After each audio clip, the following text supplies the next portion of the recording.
से सफीना सलातुन या रसूल अल्लाह अलैकुम सलामुन या হাবিবাল্লাহ আলাইকুম।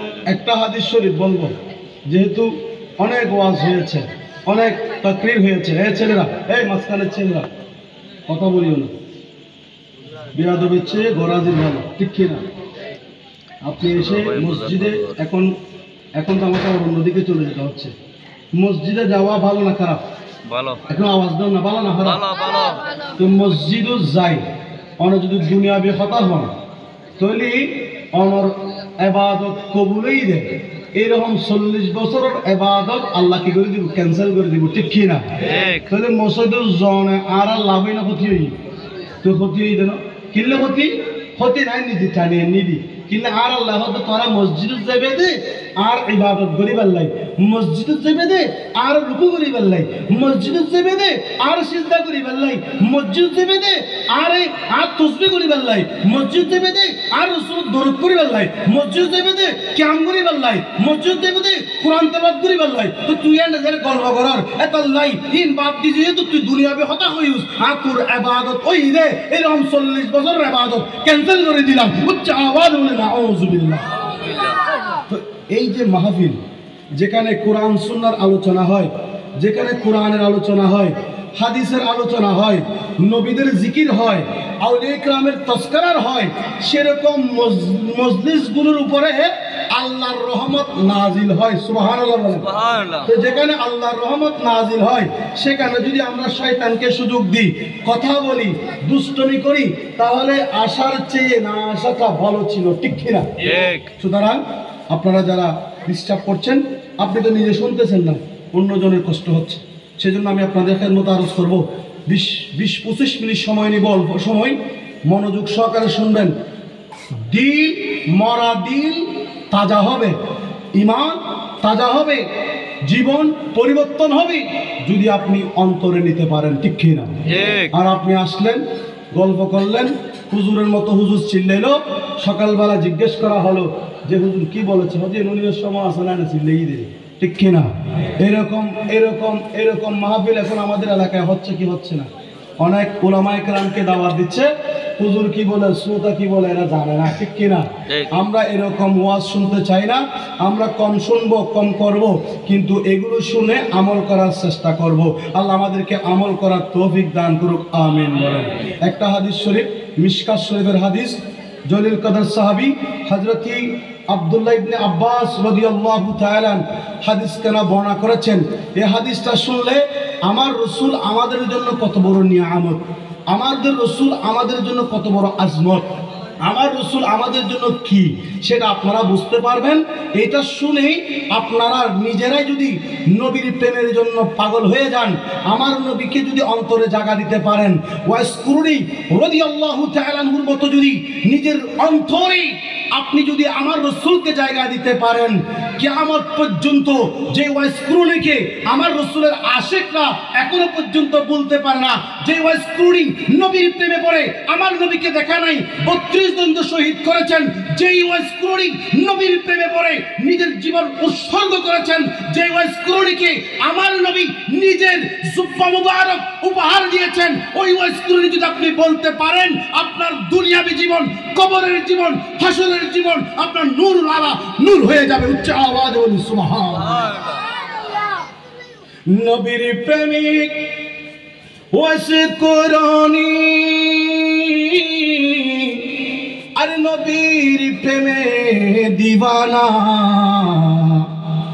নবীর প্রেমিক ওয়াসকুরুনি, নবীর প্রেমে দিওয়ানা, 32 জন শহীদ করলেন, একটি মাত্র রাখলেন না, সালাতুনিয়া রাসূলুল্লাহ আলাইকুম সালামুনিয়া হাবিবাল্লাহ। হযরত জলিল কদর সাহাবী হযরত আব্দুল্লাহ ইবনে আব্বাস রাদিয়াল্লাহু তাআলা হাদিস কালা বর্ণনা করেন, قال জালাসা নাসু মিন আসহাবির রাসূল, উচ্চ আওয়াজ বলে সাল্লাল্লাহু তাআলা আলাইহি ওয়াসাল্লাম, ফাখরাজা হাত্তা ইযা দানা মিনহুম সামিয়াহুম ইয়াতাযাক্কারুন। উচ্চ আওয়াজে বলি সুবহানাল্লাহ। হযরত আব্দুল্লাহ ইবনে আব্বাস রাদিয়াল্লাহু তাআলা হাদিস কেন বর্ণনা করছেন, বলেন একদা রাসূল করিম সাল্লাল্লাহু তাআলা আলাইহি ওয়াসাল্লামের হুজরা শরীফের সামনে সাহাবায়ে কেরামরা বসে আলোচনা করতেছে। আমার রাসূল তখন তাদের সামনে উপস্থিত হয় নাই। সাহাবায়ে কেরামরা আলোচনা করতেছে, এক একজন সাহাবী বলতে লাগলো ক্বাল বাযুহুম বায, এক একজন সাহাবী একজনকে বলতে লাগলো ইন্নাল্লাহ ইত্তাহাযা ইব্রাহিম খলিলুল্লাহ। উচ্চ আওয়াজে বলি সুবহানাল্লাহ।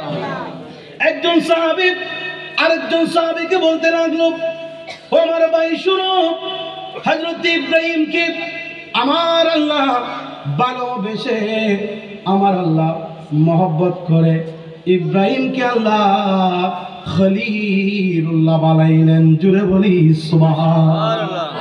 তৎকালে আরেকজন সাহাবী বলে উঠল, ওয়া ক্বালা আখির মূসা কালামাল্লাহু তাকলিমা। আরেকজন সাহাবী বলে উঠল, ও আমার ভাই শোনো, ও আমার ভাই শোনো, আল্লাহর আরেকজন পয়গম্বর আছে যার নাম হচ্ছে মূসা। যে মূসাকে আল্লাহ এমন পাওয়ার দিয়েছেন, এমন ক্ষমতা দিয়েছেন, আল্লাহ মূসাকে এমন ক্ষমতা দিয়েছেন, তুর পর্বতে গেলে মূসার সাথে আল্লাহ কথা বলে। জোরে বলি সুবহানাল্লাহ। আল্লাহ মূসাকে কালিমুল্লাহ বানাইলেন, মূসার সাথে আল্লাহ কথা বলে। এই কথা বলার পর ওয়া ক্বালা আখির আরেকজন বলে উঠলেন ফাঈসা কালিমাতুল্লাহ ওয়া রূহুহু। আরেকজন বললেন, ও আমার ভাই শুনো, আল্লাহ আরেকজন পয়গম্বর হযরত ঈসা, ঈসাকে আমার আল্লাহ রূহুল্লাহ বানাইলেন। এরপর আরেকজন বলে উঠল ওয়া ক্বালা আখির আদম ইস্তাফাহুল্লাহ। উচ্চ আওয়াজে বলি সুবহানাল্লাহ। আরো জোরে বলি না সুবহানাল্লাহ।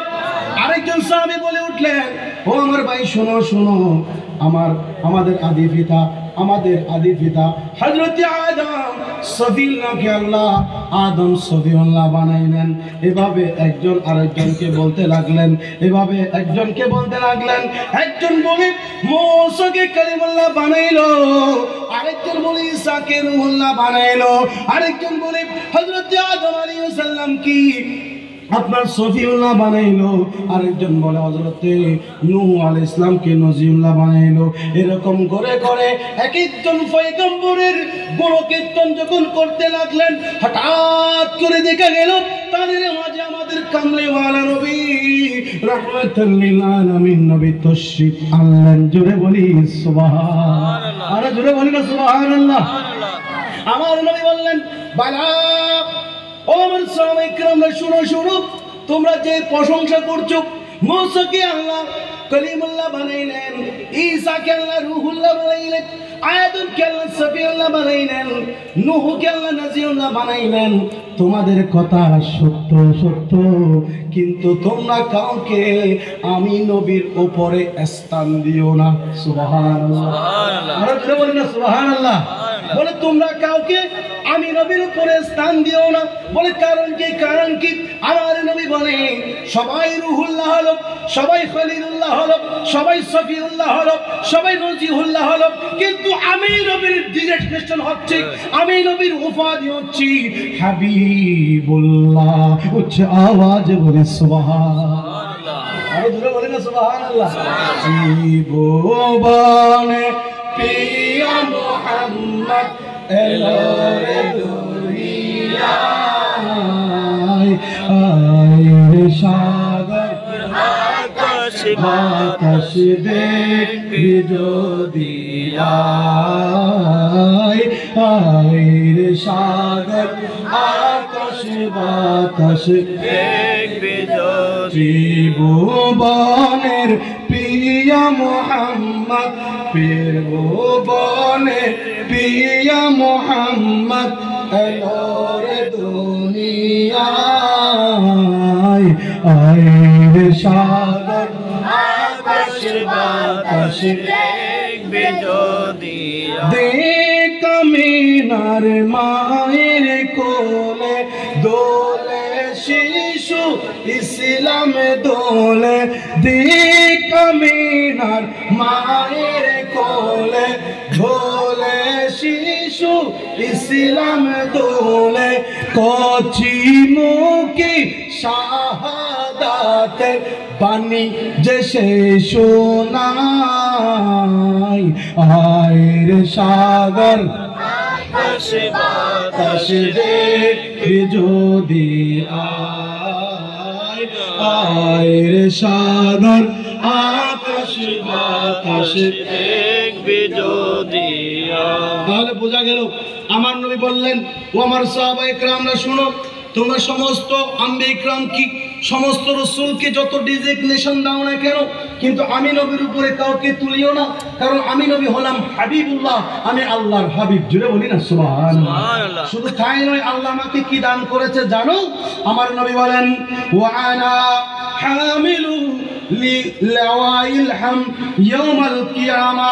ও আমার সাহাবায়ে ইকরাম শুনো শুনো, কাল কিয়ামতের ময়দানে যখন আল্লাহ কিয়ামত সংগঠিত করবে, মানুষ যখন বড় সূর্যের তাপের নিচের মধ্যে থাকবে, মানুষ যখন নফসি নফসি করতে থাকবে, আদম থেকে ঈসা নবী নফসি নফসি করবেন সবই, আদম থেকে ঈসা নবী নফসি নফসি করবেন সবই, উম্মতি উম্মতি বলবেন, উম্মতি উম্মতি বলবেন, রাসূলুল্লাহ ইয়া নবীজি মুস্তাফা নবী, নবীজি মুস্তাফা নবী সাল্লাল্লাহু আলা, ইয়া নবীজি মুস্তাফা নবী সাল্লাল্লাহু আলা। আদম থেকে ঈসা নবীর উম্মত যারা কিয়ামতের ময়দানে থাকবে, 12 সূর্যের নিচের মধ্যে তারা ইয়া নফসি করতে থাকবে, কারো সাহস হবে না, কারো ক্ষমতা হবে না। বুখারী শরীফের হাদিস, সবাই নিজেদের ভয়ে নিজেরা কান্নাকাটি করতে থাকবে, কান্নার রোল পড়ে যাবে, সবাই আল্লাহর জালালিয়াতের সামনে যাওয়ার কোনো সাহস করবে না। ওই কঠিন মুহূর্তের মধ্যে কিছু মানুষ একত্রিত হয়ে সর্বপ্রথম আদম সফিউল্লাহ আলাইহি ওয়াসাল্লামের দরবারে যাবে, কারণ আদম সফিউল্লাহ আলাইহি ওয়াসাল্লাম হচ্ছেন আমাদের আদি পিতা, ঠিক কিনা? মুসলমানদের আদি পিতার নাম হচ্ছে সাইয়েদনা আদম সফিউল্লাহ আলাইহি ওয়াসাল্লাম, আর মুসলমানদের ওই আদি পিতার কাছে আদম সফিউল্লাহর কাছে সমস্ত উম্মতরা যখন গিয়ে বলবে